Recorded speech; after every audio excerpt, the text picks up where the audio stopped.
યુવરાજસિંહ અંદરની મીટિંગ થઈ, મુખ્ય વાતો કઈ એવી બની જે ચિંતા કરવા જેવી હતી? ખાસ કરીને મુખ્ય વાતોમાં જોવા જઈએ તો જે સજેશન, સૌપ્રથમ જોવા જઈએ તો એક સારી બાબત હું તમને કહી દઉં કે એમડી સાહેબે સાંભળ્યા. અત્યાર સુધી એમડી સાહેબ સાંભળવા તૈયાર નહોતા, એને સાંભળ્યા. તમામ વિદ્યાર્થીઓ અમારી સાથે જે ઉપસ્થિત હતા એ તમામ વિદ્યાર્થીઓના સજેશન સાંભળ્યા. ત્યારબાદ જે રીતે કહી શકે મારો ટર્ન આવ્યો અને કીધું કે આમાં વચલો રસ્તો શું નહીં નીકળી શકે. મેં કીધું સર કે વચલો રસ્તો આમાં એક જ નીકળી શકે કે અમે પોલ ટેસ્ટ જો બીજી વખત લેવાનો થાય તો અમે એગ્રી છીએ, બાકી રિટર્ન ટેસ્ટમાં અમે એગ્રી નથી. એટલે એને કારણો પૂછ્યા, કેમ ભાઈ રિટર્ન ટેસ્ટ શા માટે નથી આપવો? અમે કીધું સાહેબ રિટર્ન ટેસ્ટ ઓલરેડી અમે એક વખત આપી ચુક્યા છીએ અને તમારા કારણ કે સરે અમને કીધું કે અમારા કહેવા પ્રમાણે અથવા તો અમારી માહિતી પ્રમાણે કોઈ જગ્યાએ રિટર્ન ટેસ્ટમાં ગડબડી નથી થઈ. તો મેં કીધું જો રિટર્ન ટેસ્ટમાં ગડબડી નથી થઈ તો રિટર્ન ટેસ્ટ લેવાનો ફરીથી મતલબ શું છે?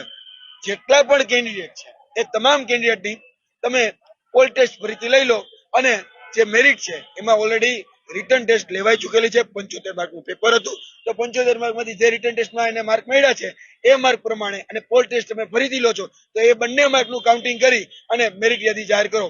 પણ એક બીજી બાબતમાં કેવા એટલે કે જે એમડી સાહેબ છે એમને એક અમને અમારી પાસે એક વાત મૂકી છે, એ વાત મારે કહેવાની રહી ગઈ બધા મીડિયા માધ્યમે કે 1.5 ગણા ઉમેદવારોને આ વિદ્યાર્થીઓ પાસ કરશે. 1.5 ગણા વિદ્યાર્થીઓને આ બોર્ડ એટલે કે જેટકો એ પાસ કરશે. અત્યારે જે 1200 ઉમેદવારો હતા એના કરતા પણ 1.5 ગણા બીજા ઉમેદવારોને પસંદગી યાદી તૈયાર કરી અને એ લોકોને લેવાની તૈયારી એમની છે.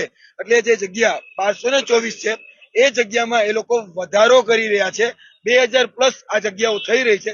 આ એમનું ડિસિઝન છે અને એમના ડિસિઝન ઉપર એમને એક કઈ હવે પછી લોલીપોપ ગણવામાં આવે તો લોલીપોપ અને એ લોકોની ડિમાન્ડ ગણવામાં આવે તો ડિમાન્ડ કે ભાઈ અમે તમને જગ્યા વધારી દે પરંતુ તમે પરીક્ષા જે છે ફરી વખત આપો. એટલે અમે જે પ્રેક્ટિકલ પરીક્ષા છે ફરી વખત આપવા માટે તૈયાર છીએ, જ્યાં ગડબડી થઈ છે તે, પણ રિટર્ન ટેસ્ટ આપવા માટે તૈયાર નથી. પણ આ સમગ્ર મામલે હજુ અરજદારો સાથે તમે ચર્ચા કરશો, ત્યારબાદ આગળ કોઈ નિર્ણય લેવાય?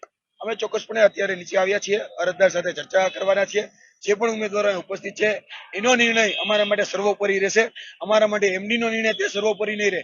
એમડી અમને ખાલી જસ્ટ સાંભળ્યા છે, અમારી પાસે સજેશન લીધા છે.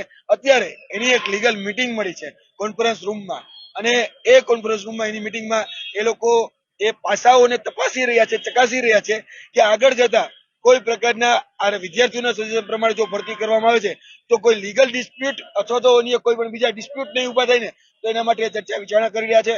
અને અમે પણ કીધું છે કે 48 કલાકની અંદર તમે તમારો જે પણ નિર્ણય હોય એમને સંભળાવજો, નહીતર પછી આગળના દિવસોમાં આના કરતા પણ અમે ઉગ્ર આંદોલન કરીશું, ધરણા પ્રદર્શન કરવાનું થાય તો હવે આગળના દિવસોમાં અમે માતા પિતાને સાથે લઈને આવી અને આ ધરણા પ્રદર્શન કરીશું. કોઈ રાજકીય આગેવાનો સાથે વાત થઈ, ધારો કે આંદોલન આગળ વધારવાનું થાય તો કયા પ્રકારે તેમની મદદ મળશે? અત્યાર સુધીમાં કોઈ પણ રાજકીય આગેવાન સાથે અમારી વાતચીત થયેલી નથી.